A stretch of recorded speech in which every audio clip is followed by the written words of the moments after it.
सातवें वेतन आयोग की सिफारिशों को वर्ष 2016 में लागू किया गया, लेकिन इस वेतन आयोग में कर्मचारियों की कई महत्वपूर्ण मांगें पूरी नहीं हो पाई। वर्तमान की आर्थिक स्थिति और बढ़ती महंगाई को देखते हुए 8वें वेतन आयोग का गठन आवश्यक हो गया है, ताकि केंद्र सरकारी कर्मचारी के वेतन और भत्ते को पुनः समीक्षा की जा सके। साथियों, मैं आपको बता दूं कि इस वीडियो के अंदर आपको मिलने वाला क्या क्या है, ताकि आप ये समझ सके कि किस टॉपिक पर मेरी ये वीडियो होने वाली है। बात रहेगी संपूर्ण 8वें वेतन आयोग को लेकर। पहले नंबर पर बात करेंगे 7वें वेतन आयोग में मिली निराशा के बारे में, क्योंकि 7वें वेतन आयोग को लोग सही समझते हैं, लेकिन मुझे उसमें भी कहीं ना कहीं कमी नजर आती है। दूसरे नंबर पर बात करेंगे कर्मचारियों की नाराजगी और हड़ताल की चेतावनी जो दी गई है उसके बारे में चर्चा करेंगे। और तीसरे नंबर पर चर्चा करेंगे महंगाई भत्ते में बढ़ोतरी और विकसित वास्तविकता में अंतर क्या है। चौथे नंबर पर बात करेंगे सरकार के राजस्व संग्रह की वृद्धि। और पांचवें नंबर पर बात करेंगे घटती कर्मचारी संख्या और कार्यभार के बारे में। छठवें नंबर पर बात करेंगे 8वें वेतन आयोग की आवश्यकताओं के बारे में। और सातवें नंबर पर बात करेंगे एनपीएस और पेंशन प्रणाली के बारे में। 8वें नंबर पर बात करेंगे भविष्य की रणनीति के बारे में। और 9वें नंबर पर रहेगा वही पुराना अपना निष्कर्ष। साथियों, अगर चैनल पर आप पहली बार आए हैं तो चैनल को लाइक एंड सब्सक्राइब जरूर करें, ताकि भविष्य में आपको ऐसी वीडियो हमेशा मिलते रहे। न जाने कब आपसे फिर मुलाकात हो या कब मेरी वीडियो आपके सामने आए, तो चैनल सब्सक्राइब जरूर करें। चलिए साथियों, वीडियो का टॉपिक शुरू करते हैं। बात करते हैं 7वें वेतन आयोग में मिली निराशा के बारे में। स्टाफ साइड ने 7वें वेतन आयोग और उसके बाद भारत सरकार ने वर्ष 2016 को न्यूनतम वेतन 26,000 रुपये प्रति माह करने की मांग की थी, जिससे केंद्र सरकार ने खारिज कर दिया। 7वें वेतन आयोग में कर्मचारियों केंद्र सरकार के न्यूनतम वेतन को मात्र 18,000 रुपये की सिफारिश की गई, जो कि कर्मचारियों की अपेक्षा से काफ़ी कम था। इसके अलावा 3.68% फिटमेंट फैक्टर की मांग को भी केंद्र सरकार द्वारा नज़रअंदाज कर दिया गया और केवल 2.57% की सिफारिशों को भी लागू किया गया, जिससे कर्मचारियों में असंतोष व्याप्त हुआ। तो साथियों, मैं जानता हूं कि शायद ये बातें जो मैंने आपको बताई हैं वो बात आप नहीं जानते, तो ऐसी नॉलेजेबल वीडियो हमेशा इस चैनल पर आपको मिलेंगी। बात करते हैं कर्मचारियों की नाराजगी और हड़ताल की चेतावनी के बारे में। 7वें वेतन आयोग की प्रतिकूल सिफारिशों से नाराज होकर राष्ट्रीय परिषद जेसीएफ के घटक संगठनों ने न्यूनतम वेतन और फिटमेंट फैक्टर की समीक्षा की, साथ मांग को सरकार को हड़ताल का नोटिस दे दिया। सरकार ने श्री राजनाथ सिंह गृह मंत्री, स्वर्गीय अरुण जेटली तत्कालीन वित्त मंत्री, श्री सुरेश प्रभु तत्कालीन रेल मंत्री और मनोज सिन्हा तत्कालीन राज्य मंत्री रेल मंत्री की अध्यक्षता में मंत्रियों की एक समिति बनाई, ताकि स्टाफ साइड के साथ बातचीत की जा सके।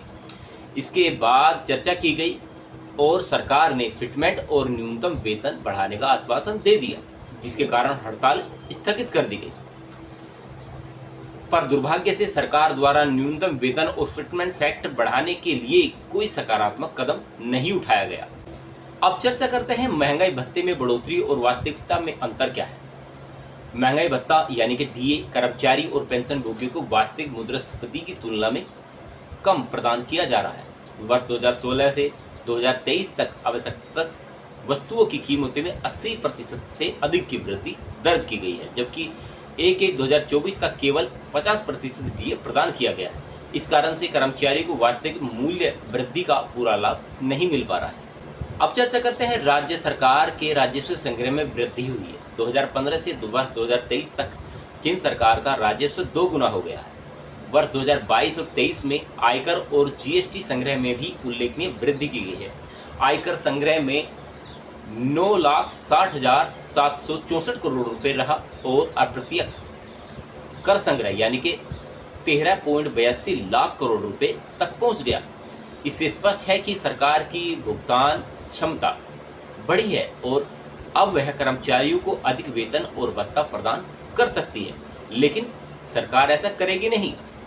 सरकार जब भी आप पुरानी पेंशन योजना की मांग करेंगे या अपने वेतन भत्तों को बढ़ाने की मांग करेंगे या फिर सीजीएचएस में ही कुछ लाभ प्राप्त करने की मांग करेंगे, तो कर्मचारियों को केवल एक बात बोली जाएगी कि अगर हमने पुरानी पेंशन पूरे देश में लागू कर दी या अभी देश में कुछ कर्मचारियों के हित और अधिकार की बात कर दी, तो कहीं ना कहीं देश पर वित्तीय बोझ पड़ सकता है।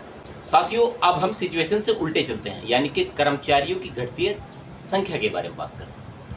पिछले दशक में केंद्र सरकार कर्मचारियों की संख्या लगभग 10 लाख रिक्तियों के साथ कम हो गई। मौजूदा कर्मचारियों पर कार्य का दबाव बढ़ गया। वर्ष 2020 और वर्ष 2021 में केंद्र सरकार कर्मचारियों के वेतन और भत्ते पर खर्च कुल राजस्व व्यय का केवल 7.29% था, जबकि पेंशन भोगियों पर खर्च मात्र 4% ही रह गया। जो पेंशन खर्च था उसको कहीं ना कहीं सरकार हर संभव प्रयास करती है कम करने के लिए, क्योंकि जैसे आप सभी जानते हैं कि हाल ही में एनपीएस योजना रखी गई और अग्निवीर योजना रखी गई। तो इन दोनों योजनाओं में कहीं भी पुरानी पेंशन योजना का कोई प्रावधान नहीं है, तो कहीं ना कहीं पेंशन योजना से भी गवर्नमेंट पैसे बचा रही है। चर्चा करते हैं 8वें वेतन आयोग की आवश्यकताओं के बारे में। आखिर 8वें वेतन आयोग इस समय पर क्यों लागू होना चाहिए? स्टाफ साइट के सचिव मिश्रा जी ने कहा कि आज की बदलती आर्थिक परिस्थितियों और महंगाई भत्ते को ध्यान में रखते हुए 8वें केंद्रीय वेतन आयोग का गठन अत्यंत आवश्यक हो गया है। इस आयोग द्वारा वेतन भत्ते और पेंशन की समीक्षा कर कर्मचारियों की आर्थिक स्थिति को बेहतर बनाया जा सकता है। यह न केवल कर्मचारियों के जीवन स्तर को ऊंचा उठाएगा, बल्कि उन्हें अपने कार्यों के प्रति अधिक प्रेरित भी करेगा।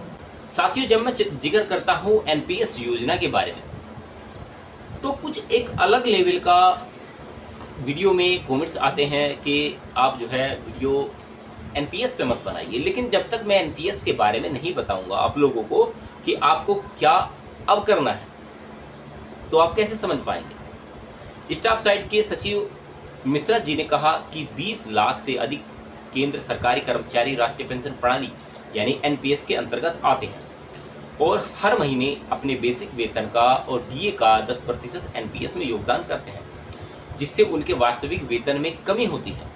सरकार ने अब एनपीएस को खत्म करने और सीसीएस पेंशन नियम 1972 के तहत पेंशन बहाल करने की मांग को स्वीकार नहीं किया।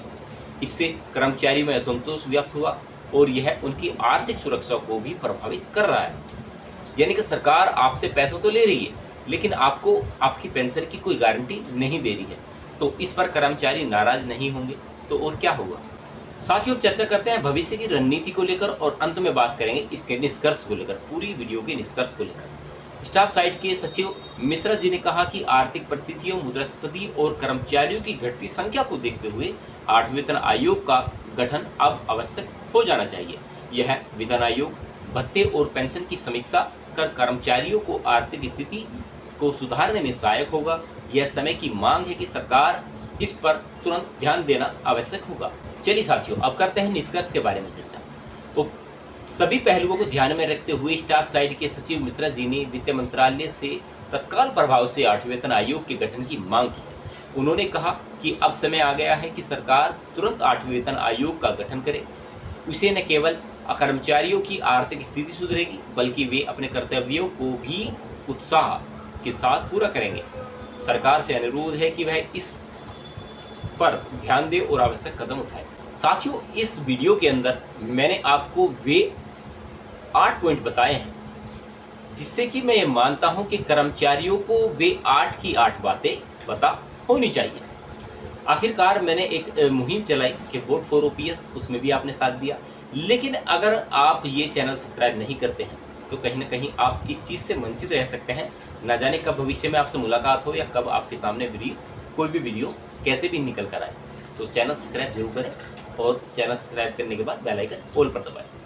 बात की मैंने आपसे 7वें वेतन आयोग को मिली निराशा के बारे में। 7वें वेतन आयोग को लेकर भी लोगों के मन में कोई संशय नहीं था, लेकिन मैंने उसका भी निष्कर्ष निकालने की कहीं न कहीं प्रयास किया। कर्मचारी की नाराजगी और हड़ताल के बारे में भी चेतावनी दी और सबसे बड़ी बात थी सरकार के राजस्व संग्रह में वृद्धि हुई है, लेकिन जब कर्मचारी को देने की बात आती है तो वैसा नहीं है। घटती कर्मचारी जनसंख्या के बारे में भी बात की, क्योंकि एक चीज़ बताइए मुझे, जब किसी चीज़ को हम कोई कार्य को करेंगे लेकिन उसके लिए हमें पर्याप्त जो है कर्मचारियों की संख्या नहीं मिलेगी, तो उसके बारे में भी तो सरकार को सोचना पड़ेगा। सरकार कहीं ना कहीं प्राइवेटाइजेशन को लेकर आगे बढ़ती है और आगे चलती रहती है। तो जिस जगह पर सरकारी कर्मचारी मौजूद हैं, आखिर उस जगह पर रिक्तियां अभी क्यों नहीं भरी गई? जो जगह हमारी खाली हैं उनको तो कम से कम सरकार भर सकती है, लेकिन ऐसा नहीं होगा। 8वें वेतन आयोग की आवश्यकताओं के बारे में बात की और 7वें वेतन आयोग की निराशा के बारे में बात की। जैसा भी आपको वीडियो लगा हो, जिस भी तरह का आपको कंटेंट या कमेंट्स लगा हो, तो आप वीडियो में कमेंट्स कर सकते हैं। चैनल पर पहली बार आए तो चैनल सब्सक्राइब करें, वीडियो शेयर करें और बेल आइकन दबा दें।